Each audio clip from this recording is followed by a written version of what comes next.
ओम शांति। आज की प्रेरणादायक कहानी 25।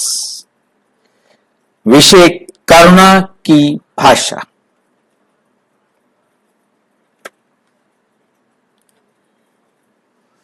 किसी वन के आश्रम में एक ऋषि अपने शिष्य प्रांगत के साथ रहते थे। प्रांगत एक आज्ञाकारी शिष्य था। एक दिन ऋषि बोले, वत्स प्रांगत, तुमने बहुत समय तक मेरी सेवा की है। इस अवधि में मेरे पास जो कुछ भी ज्ञान था वो सब मैंने तुम्हें सिखला दिया है। मैं बहुत समय तक इसी आश्रम में रहा, इस कारण मैं मात्र 2 ही भाषाएं सीख पाया हूं। लेकिन मैं चाहता हूं कि तुम अनेक स्थानों का भ्रमण करो। इस अवधि में तुम संसार की अधिकाधिक भाषाएं सीख कर वापस आओ। आज्ञाकारी प्रांगत देशाटन पर निकल पड़ा। उसने मन ही मन संकल्प किया, मैं संसार की अधिक से अधिक भाषाएं सीख कर वापस लौटूंगा।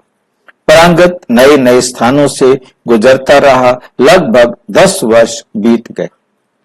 उसने संसार की अनेक भाषाएं सीख ली और कुछ धन भी इकट्ठा कर लिया। सब कुछ लेकर वो गुरु के आश्रम की तरफ चल पड़ा। एक लंबी यात्रा के पश्चात वह आश्रम के समीप जा पहुंचा। उसने उत्साहपूर्वक आश्रम में प्रवेश किया, परंतु ये क्या, गुरुजी रुग्ण अवस्था में शैया पर पड़े थे। ये देखकर उसे थोड़ा दुख तो पहुंचा, लेकिन उत्साह में कोई कमी नहीं आई। उसने गुरु को प्रणाम किया और अपनी बात छेड़ दी। गुरुजी, अब आपका शिष्य वे प्रांगत नहीं रहा, बल्कि बहुत कुछ सीख कर आया है। ऋषि शांत भाव से सुनते रहे, फिर अपने टूटते हुए स्वर को संयत कर बोले, वत्स प्रांगत, क्या तुम मेरे एक प्रश्न का उत्तर दोगे? क्यों नहीं गुरुजी, आप आज्ञा तो कीजिए। ऋषि बोले, पुत्र, तुमने बहुत सारे स्थानों का भ्रमण किया। क्या तुम्हें इन स्थानों पर कोई ऐसा व्यक्ति दिखाई दिया जो बेबस लाचार होकर भी दूसरों की मदद कर रहा हो? तुम्हें कोई ऐसी मां मिली जो अपने शिशु को भूखा देखकर अपना दूध रहित स्तन उसे पिला रही हो? ऐसे लोग तो पूरे संसार में मिले थे गुरुजी। शिष्य उत्साहित होकर बोला, क्या तुम्हारे मन में उनके लिए सहानुभूति जागी? क्या तुमने उनसे प्रेम के कुछ शब्द कहे? ऋषि का ऐसा प्रश्न सुनकर प्रांगत सकते में आ गया। उसे ऋषि से ऐसे प्रश्न की कदापि आशा नहीं थी। वे बोला, गुरुजी, मैं तो आपकी आज्ञा का पालन करता रहा। मुझे इतना समय कहाँ था जो मैं ये सब करता। इतने वर्ष में मैंने 500 भाषाएं सीख ली हैं।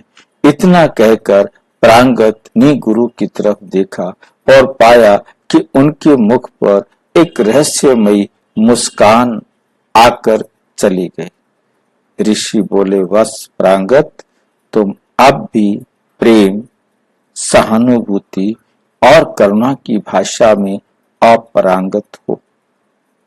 यदि ऐसा ना होता तो तुम दुखियों का दुख देख मुंह ना फेर लेते। इतना ही नहीं, तुम्हें अपने गुरु की रुग्ण अवस्था भी नहीं दिखाई पड़ी। तुमने मेरा कुशल क्षेम जाने बिना ही अपनी कहानी छेड़ दी। इतना कहकर गुरु कुछ क्षणों के लिए रुके। उनका हृदय बैठा जा रहा था। वे अपने हृदय को संयत कर पुनः बोले, प्रांगत, मैंने तुम्हें जिस उद्देश्य से देशाटन पर भेजा था वो पूरा नहीं हुआ। मैं तुम्हें करुणा की भाषा सिखाना चाहता था। हो सके तो ये भाषा भी अवश्य सीख लेना। इतना कहकर गुरुजी सदा के लिए शांत हो गए। प्रांगत को भाषा सीखने का उद्देश्य समझ में आ गया। उसने अपने आप को करुणाशील और प्रेम स्वरूप बनाने का दृढ़ संकल्प कर लिया। अच्छा, ओम शांति। अब ये करुणा की भाषा सिवाय परमात्मा के और कोई सिखा भी नहीं सकता। वही एक है जिसे कहा जाता है दया का सागर, करुणा का सागर, प्रेम का सागर, सुख का सागर, शांति का सागर, आनंद का सागर।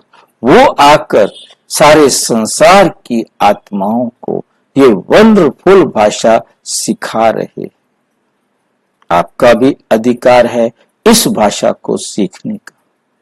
तो परमपिता परमात्मा से ये भाषा सीखने के लिए आप अपने समीप के किसी भी प्रजापिता ब्रह्मा कुमारी ईश्वरीय विश्वविद्यालय के सेवा केंद्र पर संपर्क करें।